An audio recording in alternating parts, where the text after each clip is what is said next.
very clear. I only do recaps on this channel. I'm not doing play by play by play and, putting things in order.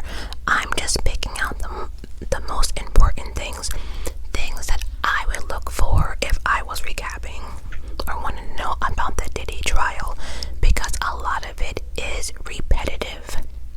So again, I know some YouTubers are even telling people what time the judge let people go to lunch. Listen, I'm not doing all that, but I do suggest, if you want a play by play, detail by detail from an actual journalist that is actually in the courtroom, go over to Rotten Mango, aka Stephanie.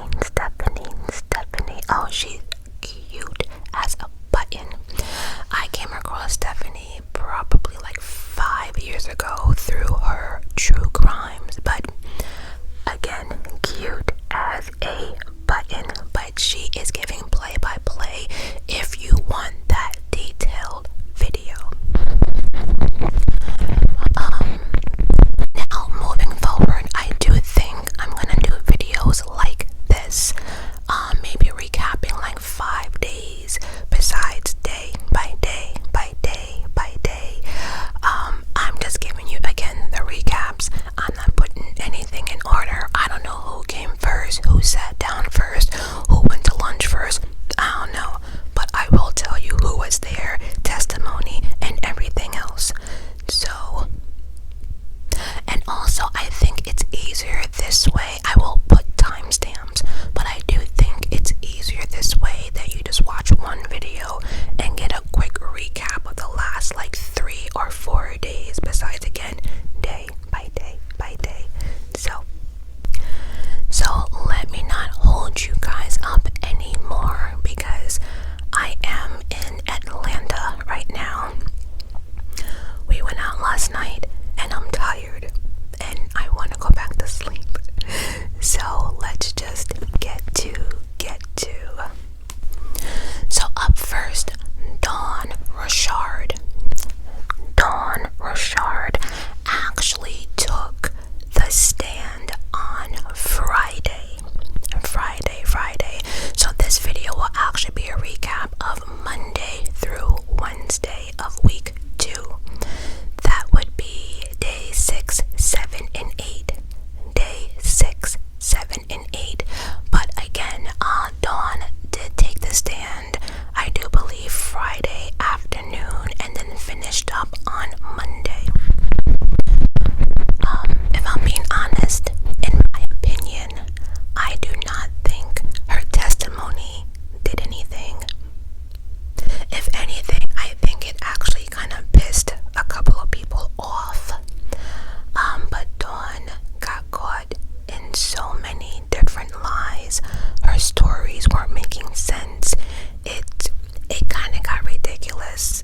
I'm not really sure what the prosecution was doing with that one, but just to summarize, Dawn recounted chilling details of Diddy hitting Cassie in the head with a skillet.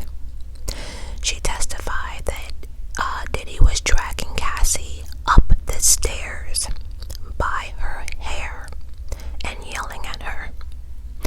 So there was some story that Dawn was telling us that Diddy was hungry in the morning or something, or he wanted eggs and the eggs weren't ready or done or something like that. So she testified that Diddy hit Cassie with a skillet and then dragged her up the stairs. She also explained that Cassie would get hit anywhere, mouth, face, knees, wherever. And Diddy was really only triggered anytime Cassie would stand up for herself or talk up for herself. He absolutely hated that. Was asked who else in Diddy's circle in camp knew about some of these alleged violence situation, and she said that D-Rock, and Roger Bonds. So now I'm like, who the is D-Rock? So I looked it up. So D-Rock, he was a close friend and associate of the late rapper, the notorious B.I.G., aka Biggie, you get it. And then later, became involved with Diddy. Now, digging a little deeper, kind of found out that D-Rock's reputation is not the greatest. It's not the greatest. It has been rumored that he might have been involved in some way, shape, or form with Biggie's unaliving. That's what the streets are saying. I don't know. But again, I still don't know who D-Rock really is. Per the internet, though, he was part of Biggie's circle, and some reports say that he was actually Biggie's right-hand man. I don't know. And then by some people, he was like the bodyguard of Diddy or part of the entourage. Listen, I don't know. Now, Roger Bonds was Diddy's head of security from 2003 to 2012. That means Roger Bonds knows some shit. Head of security from 2003. Ain't no way. So basically Dawn's saying that a lot of people in this camp knew what was going on. They saw what was going on and did absolutely nothing. By the way, for those who do not know who Dawn Richard is, she is an American singer from Orlando. Orleans. With a member. She was a member of Diddy Kane. Now, Diddy Kane was that group that Diddy formed on that show, Making of the Band 3, that premiered on MTV. That's the one with the cheesecake that Diddy had people walking like miles to get him cheesecake. And then Diddy Kane really didn't work out. So Diddy tried to form another group called Dirty Money, and it was Dawn Richard, Diddy, and I think her name is Kalina Harper. I think that's how you pronounce her name. So I think Diddy was like the rap. I can't.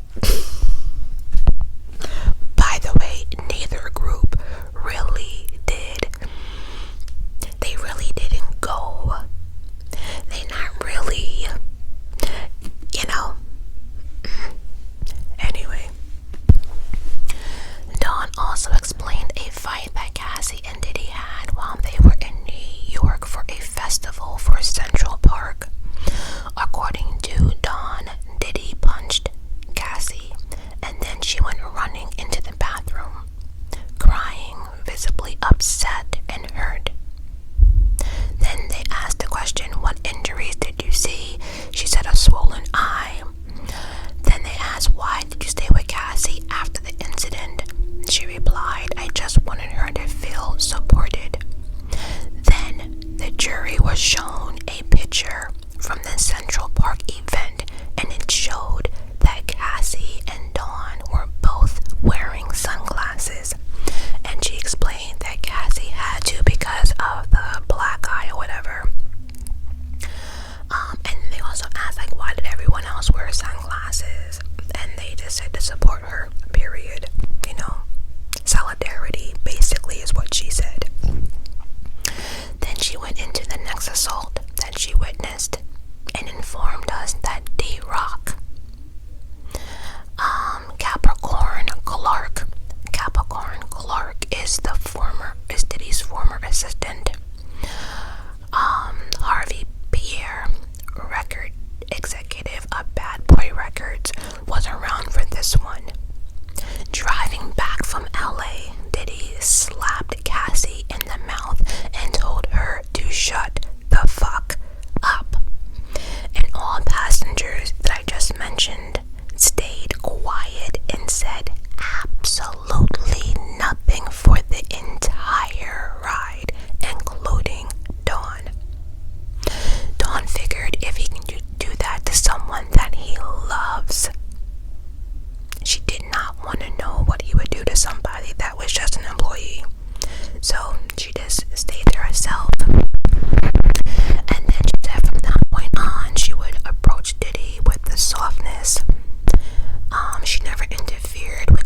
lawsuit because she also sued Diddy for some money.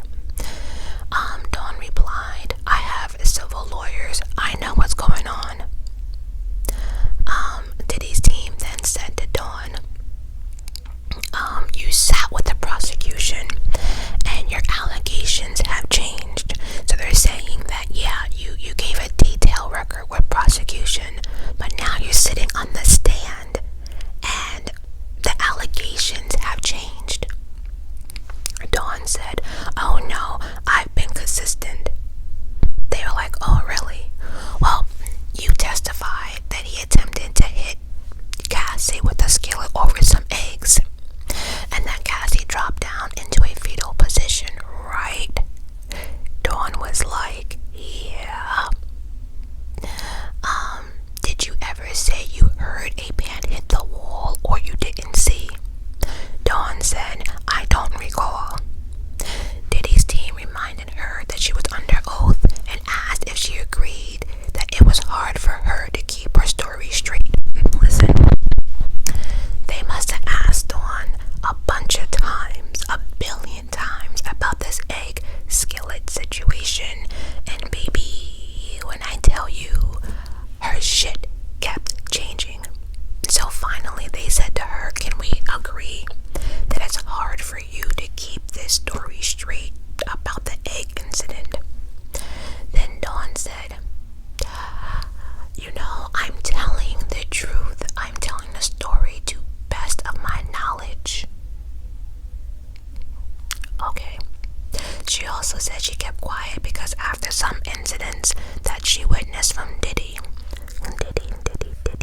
would say stuff like I said, stitches get snitches get stitches. People going missing for less. That's creepy. Saying something like, yeah, you witnessed what I just did, but trust me, people go missing for less. Period. Diddy. What else? But in March 18th, 2025, in an interview, she never ever mentioned that Diddy threatened her or said anything in regards to people go missing.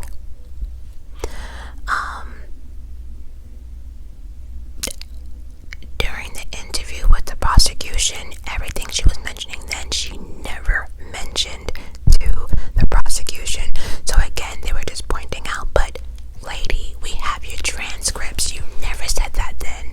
So it just became a mess. They also said in paperwork or interviews, she never once said she saw Diddy take his gun out or wave it all around and all this other nonsense. She never admitted that she even saw the gun loaded.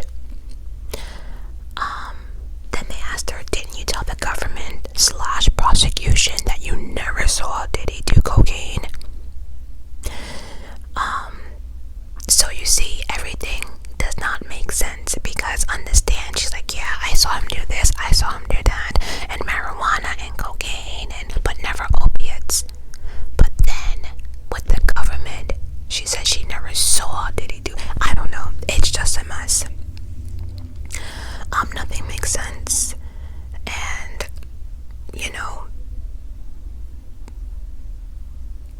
and then every time she got caught in a lie, then she would say, I don't recall when she got tongue twisted. Just a mess. And again, Diddy's team was getting irritated because nothing was adding up. Nothing. A hot mess. So Diddy's team finally said out loud, it seems as if your testimony has changed on quite a few things. Dawn replied, I'm remembering things as time progresses. I'm remembering things as time progresses. Yo, after that, I was done. Up next, Carrie Morgan. The second witness on Monday testified that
assaults. Gary asked one of Diddy's security guards to intervene, but he responded that he was not going to do any of that. That's crazy. She said the other assault occurred in Jamaica around 2013 when Diddy dragged Cassie by her hair and pushed her to the ground, where she hit her head on the brick walkway. Diddy had complained that Cassie was taking too long in the bathroom before dragging her down the hallway. Damn, so a girl can't even be in the bathroom in peace.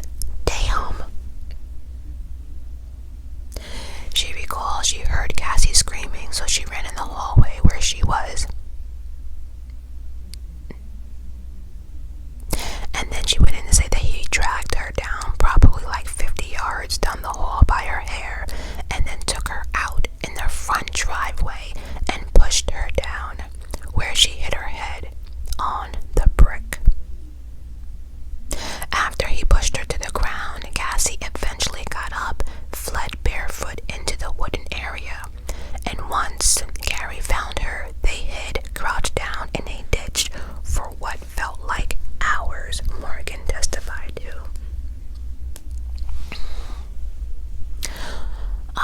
Gary also offered further details on the aftermath of the March 2016 assault at the hotel that we all saw the infamous video of.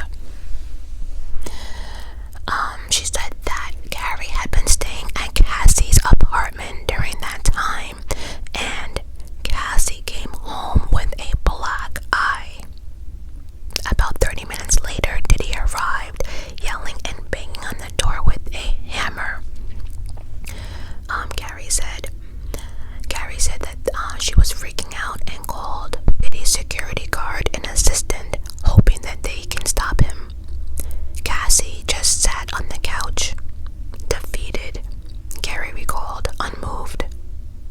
I don't think she cared if he came in and killed her at that prompt moment, she said. Eventually, Diddy did leave and did not gain access to the apartment. The police did arrive at some point, but Cassie would not cooperate with the officers. And then Gary was done.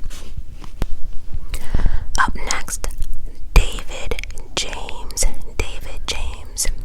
So David James was a former personal assistant to Diddy, and he testified about his boss's daily drug use as well as fearing for his life.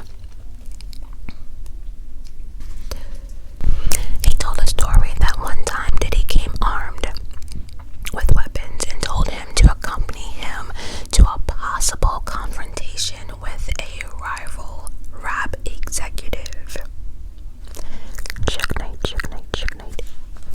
David James' assistant explained some of the routine work he did for Combs, like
she had asked Diddy about Kim Porter and Cassie, and Diddy responded that Kim was doing well and described her as his queen.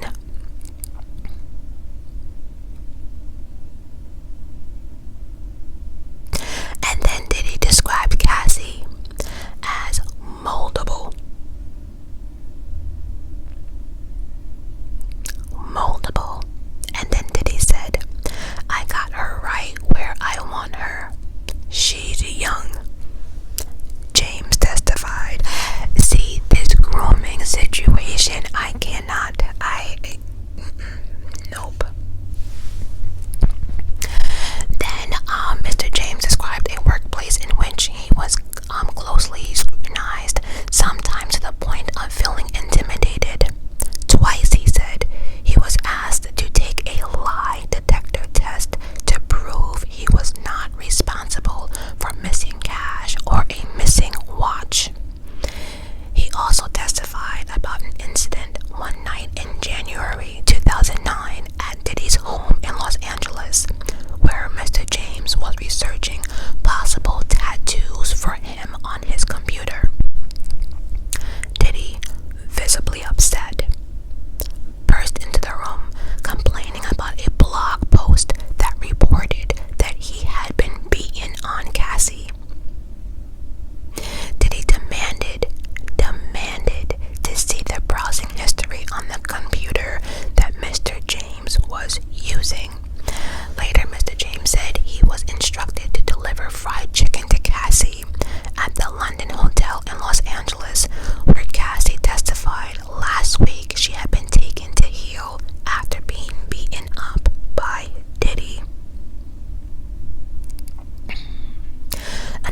Cassie's mom said she was physically sick. The jury saw 4 photographs of Cassie that showed bruises on her backside, thigh, and upper back. Cassie's mom said she took them on Christmas Eve that year when Cassie first told her that Diddy had been beating her up. Around the same time, Cassie's mom, her name was Regina, she testified that she learned that Diddy wanted her to send him.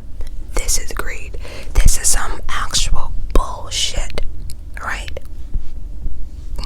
She learned that Diddy wanted her to send Diddy, the billionaire, $20,000 and in a wire transfer. You know why? Do you know why? Because his bitch ass was angry that he had spent money on her. And then the fact that he spent money on her and that Cassie was with another man, he wanted his money back. So he told the moms, you better give me this money.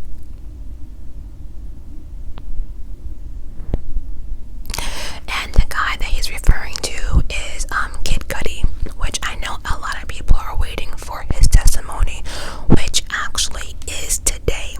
Kid Cudi's testimony is today on Thursday, actually, as I'm recording this video in the morning. Regina, Cassie's mom, said she was scared for her daughter's safety, so she and her husband used a home equity loan wire. See, when I read that, Diddy knew that this family did not have that kind of money, to the point that they had to get a home equity loan and wire the money to his account. Well, to an account associated with Bad Boys. The money was returned 4 or 5 days, but the fact, I don't give a damn if you return the money. The fact that you put that family, the fact that they had to figure out how to get you this money and go to the bank and get a loan and do all this stuff because you're a little bitch. I can't. Oh my God. But again, the money was returned. And she never had any contact with Diddy about that since, like, that was it. That whole situation was never brought up again. Actually, Diddy's side had no questions for Regina, aka Cassie's mom. And then she left the stand. As she left the stand, though, she stared straight. She stared straight into Diddy's eyes, straight at him, straight at his face, like. But Diddy didn't look at her. He kept his face straight and looked directly ahead, never making eye contact with her, ever.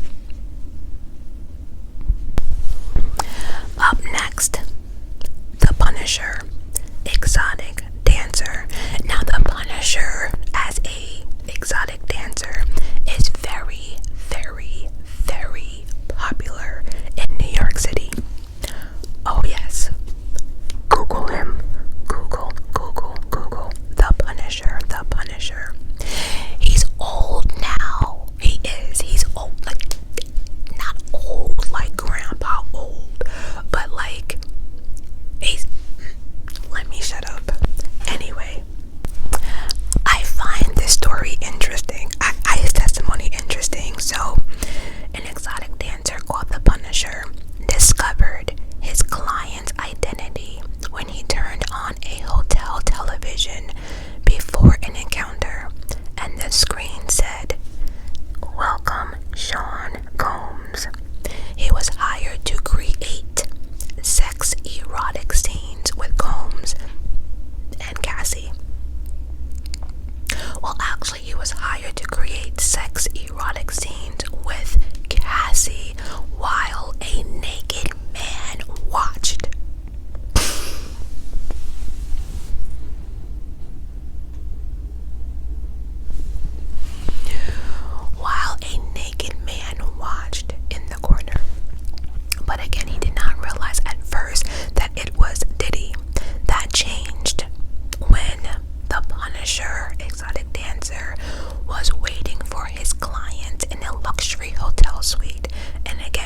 his name on a television. So could you imagine, like, someone calls you, right, and it's like, yeah, I got a job for you. You're like, okay, cool, cool, cool. And then you go, and then you realize you're in, like, let's just say R. Kelly or Diddy or whoever. Could you imagine? I wonder how you felt in that moment when you were like, oh my god, Diddy hired me. Just curious. So he testified about the first meeting with the couple. He was specifically told not to acknowledge the man in the corner watch. Apologies. He was told not to acknowledge the man in the room that was sitting in the corner. The one that wore the veil over his face.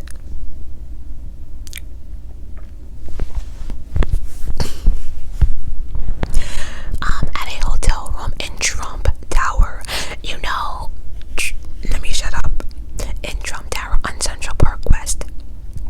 Cassie greeted him at the door wearing just a bathrobe. Inside the room, the furniture. This was interesting. The furniture inside the room. The furniture was covered in sheets. See, I just thought the bed. See, when Cassie was talking about the freak offs, right? And she was talking about the sheets, I assumed the sheets were just, the sheets were just on the bed. But no. According to the Punisher, the sheets were covered. It covered the furniture, all the furniture in the room. Well, I guess that would make sense if we have a whole lot going on and people are on the walls and floor. So I do guess.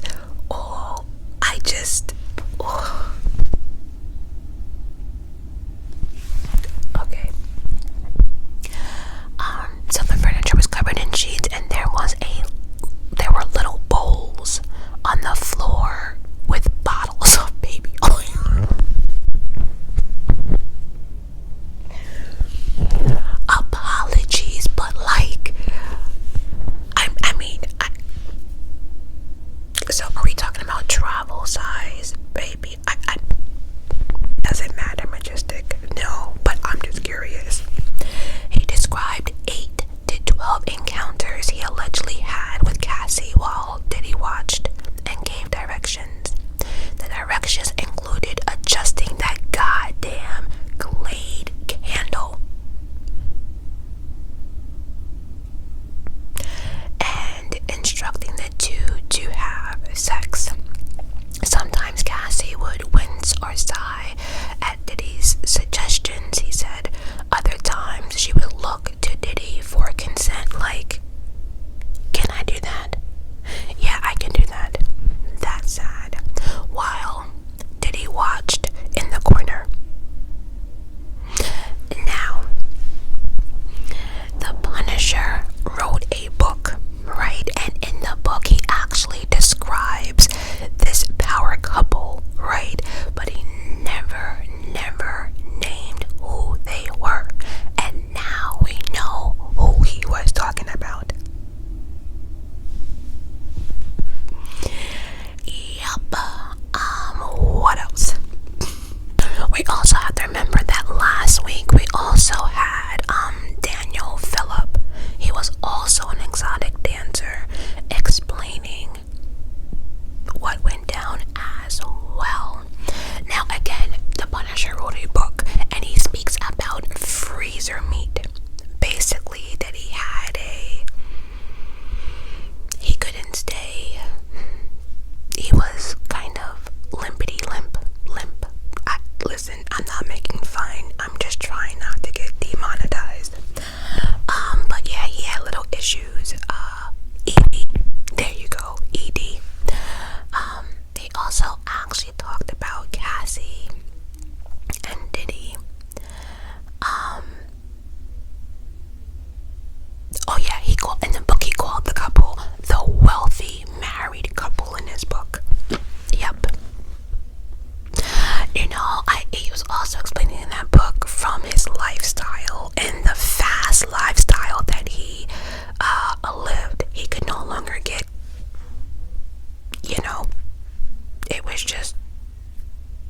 was. No, not even. I had to lift.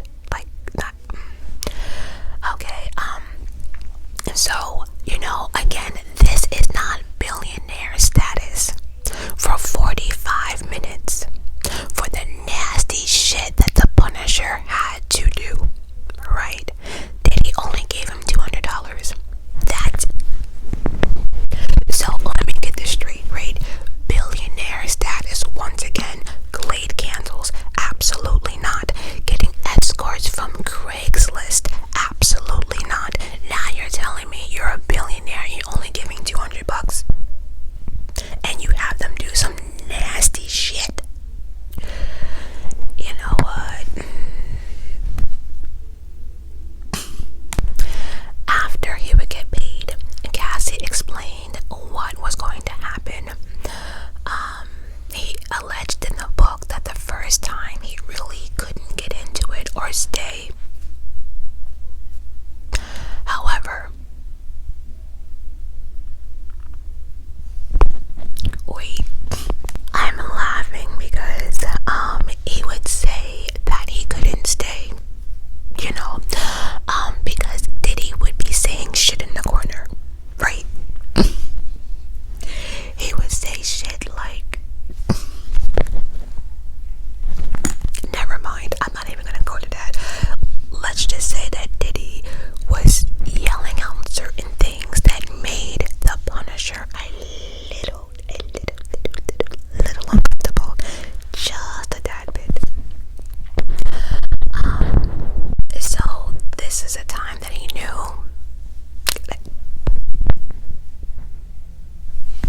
So because he knew that he was uncomfortable with Diddy's sex vocabulary, I guess I should say, this one night, moving forward, because he came multiple times, he knew that he had to take a ED pill, right? Because again, he would just go real quick and sometimes he couldn't even, and so he would take a ED pill. And this one time, y'all ready? Because I need an explanation right now. Like, I need someone to break this shit down for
this move was very, very, very important for the jury, and I think it's very, very important for people following this case. Especially the switch up on Cassie is crazy, and it's clear that many people, which is a good thing, have never been in a DV relationship or anything like that. But she took the stand, Dawn Hughes, to explain the wide-reaching impacts of physical, sexual, and emotional abuse in a sex crime trial. She goes into how it's very common for victims to stay in an abusive relationship. She explains that people need tangible resources to leave an unhealthy relationship. She also discussed the concept of love bombing, noting that an abuser often showers their victim with love and gifts to get them back if they're trying to leave. She quotes, "These relationships start with love.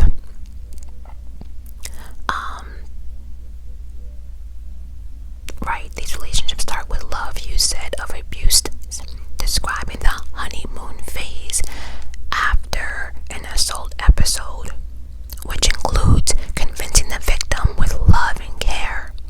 A victim may feel their abuser is the only person that they can speak to about the abuse. So it's just this cycle, like, yeah, I beat you up, but then you get showered with gifts and vacations and this and that, and I'm sorry, and I'll never do it again, and then they do it again, and then it's like a better gift from the last time you got it. It's just a vicious cycle, but meanwhile, the abuse is getting worse and worse and worse.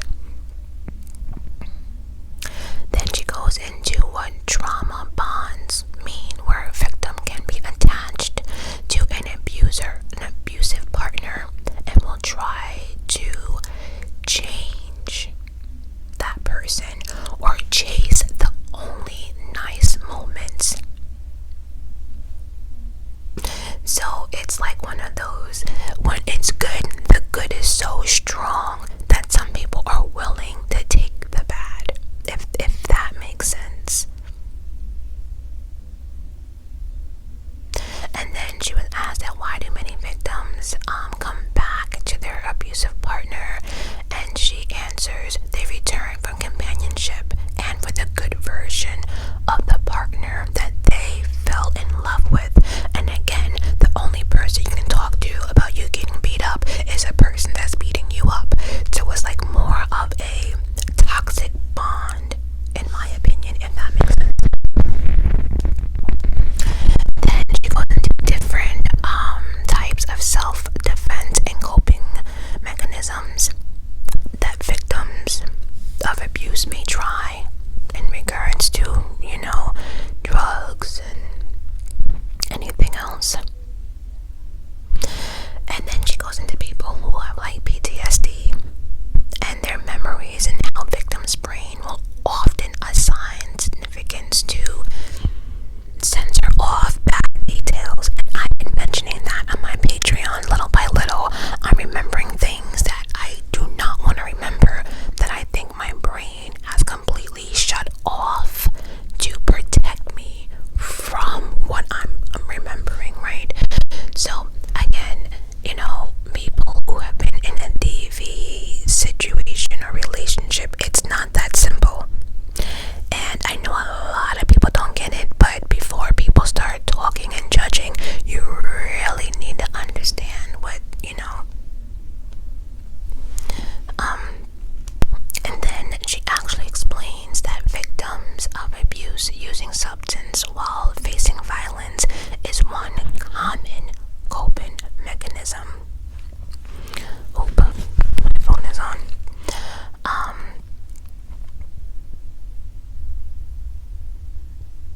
And then she explains why Cassie would have to use drugs to get to the freak offs and afterwards and everything else. So again, she's also explaining that people use substances to numb the pain. So I'm glad she's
7 a.m. until the next day. He said he was paid about $125,000 and communicated with Combs daily through text messages, calls, emails, multiple times about the things he needed, which would include clothing, food from anywhere, his happy stuff, liquor, iPad, iPod, speakers, whatever Diddy wanted, he had to get. He also testified that Combs would threaten his job almost monthly, once getting into his face for not getting the right thing from the store. I remember him talking about this water situation that I think Diddy wanted, I don't know, was it 1 gallon of water or 2, whatever it was. The store did not have it, so the guy came back with like maybe 2 jugs to equal the 1 gallon. Oh, Diddy lost his shit. Let's see what else. He also testified that Combs would travel to various destinations. See, this is where the prosecution is probably winning, because now he's stating that now we know this stuff, the drugs and this and that, they went from state to state to state, because he says Diddy traveled to various destinations such as New York, Miami, Atlanta, Washington, D.C., Orlando, and he would either fly on Combs' private jet or fly by himself in advance.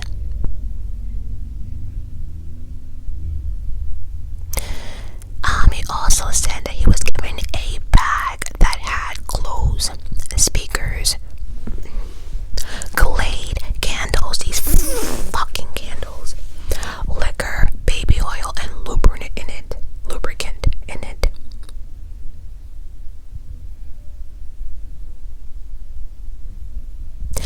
And then thereafter, he bought the same items on his corporate car to prepare Combs' room. Diddy needed his room to be a certain way.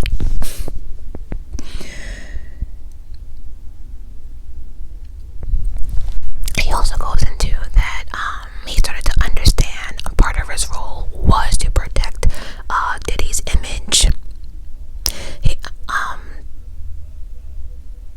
Kaplan's understanding was that Combs would have guest or female partners join him in the hotel room. After Combs left the hotel room, he would enter and pack up Diddy's belongings and tidy up the place. I remember people talking about the cleanups after like one of Diddy's freak-offs. It was a lot of work. A lot of work.